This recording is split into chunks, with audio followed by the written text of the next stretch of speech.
Everyone sees what you appear to be, few experience what you really are.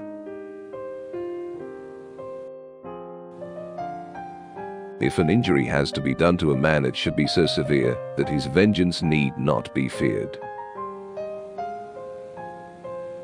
The lion cannot protect himself from traps, and the fox cannot defend himself from wolves. One must therefore be a fox to recognize traps, and a lion to frighten wolves. The first method for estimating the intelligence of a ruler is to look at the men he has around him. There is no other way to guard yourself against flattery than by making men understand that telling you the truth will not offend you. Never was anything great achieved without danger. Never attempt to win by force what can be won by deception. It is much safer to be feared than loved, because love is preserved by the link of obligation which, owing to the baseness of men, is broken at every opportunity for their advantage, but fear preserves you by a dread of punishment which never fails. Men are driven by two principal impulses, either by love or by fear. It is not titles that honor men, but men that honor titles. How we live is so different from how we ought to live, that he who studies what ought to be done, rather than what is done, will learn the way to his downfall, rather than to his preservation.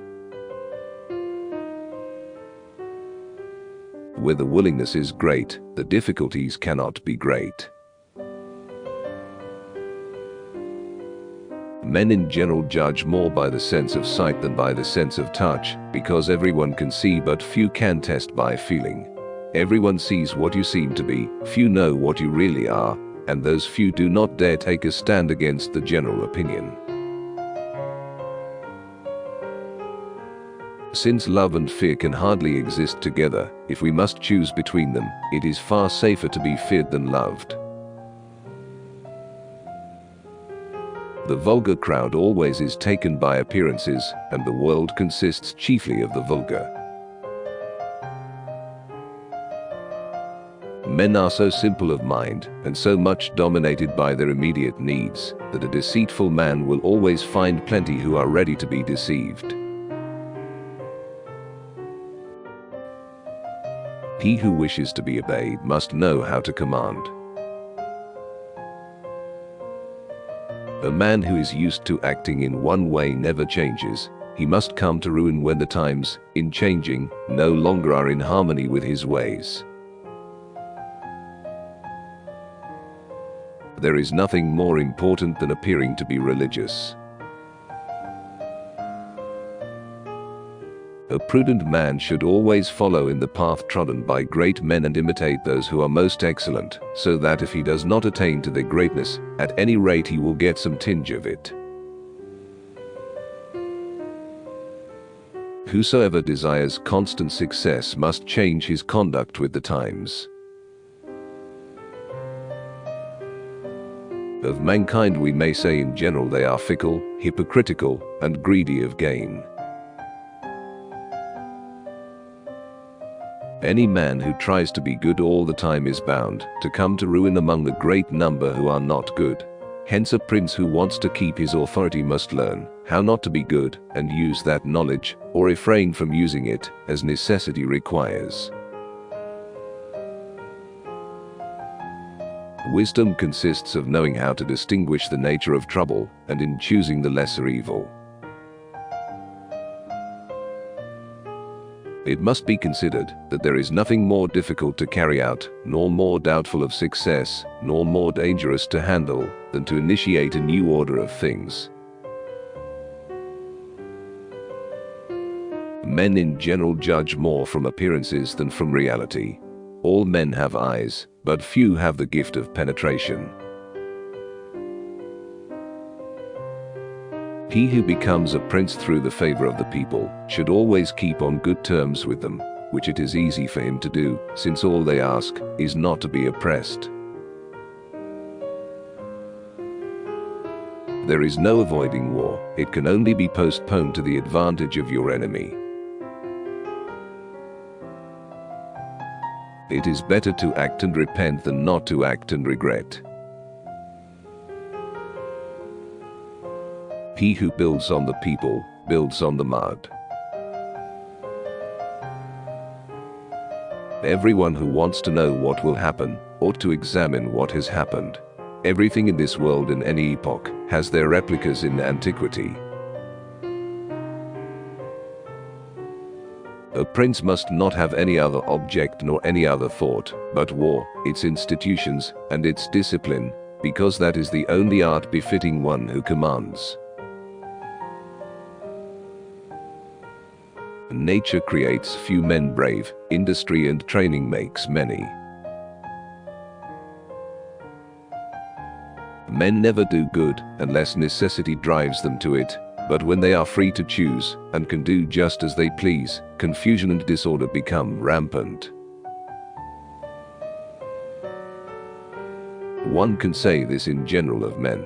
They are ungrateful, disloyal, insincere and deceitful, timid of danger and avid of profit. Love is a bond of obligation that these miserable creatures break whenever it suits them to do so, but fear holds them fast by a dread of punishment that never passes. One should never fall in the belief that you can find someone to pick you up. My view is that it is desirable to be both loved and feared, but it is difficult to achieve both, and, if one of them has to be lacking, it is much safer to be feared than loved. It is better to be feared than loved, if you cannot be both. Men intrinsically do not trust new things that they have not experienced themselves.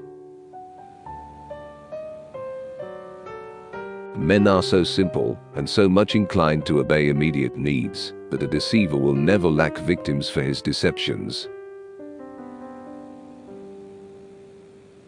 A prudent man will always try to follow in the footsteps of great men and imitate those who have been truly outstanding, so that, if he is not quite as skillful as they, at least some of their ability may rub off on him.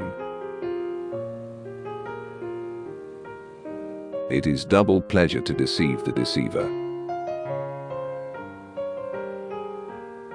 He who causes another to become powerful ruins himself, for he brings such a power into being either by design or by force, and both of these elements are suspects to the one whom he has made powerful. Everything that occurs in the world, in every epoch, has something that corresponds to it in ancient times. Being feared and not hated go well together, and the prince can always do this if he does not touch the property or the women of his citizens and subjects. One who deceives will always find those who allow themselves to be deceived.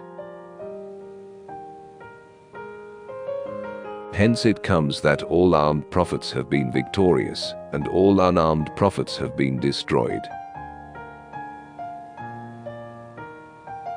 From this arises the question whether it is better to be loved rather than feared, or feared rather than loved.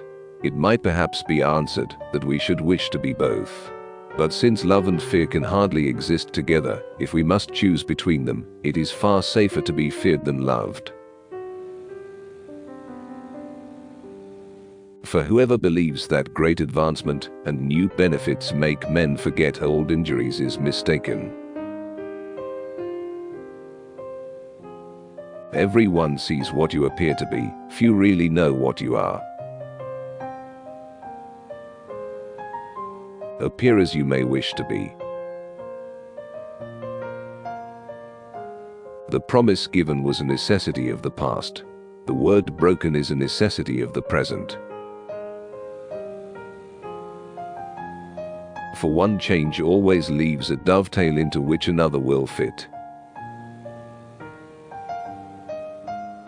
The new ruler must determine all the injuries that he will need to inflict.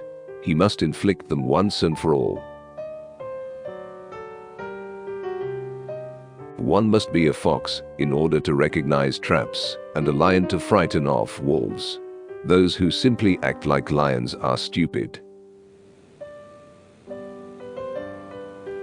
Men should be either treated generously or destroyed, because they take revenge for slight injuries, for heavy ones they cannot. He who is highly esteemed is not easily conspired against.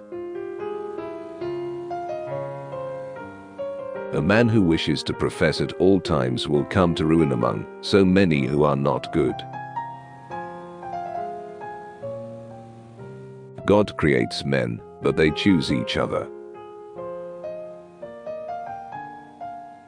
You ought never to suffer your designs to be crossed in order to avoid war, since war is not so to be avoided, but is only deferred to your disadvantage.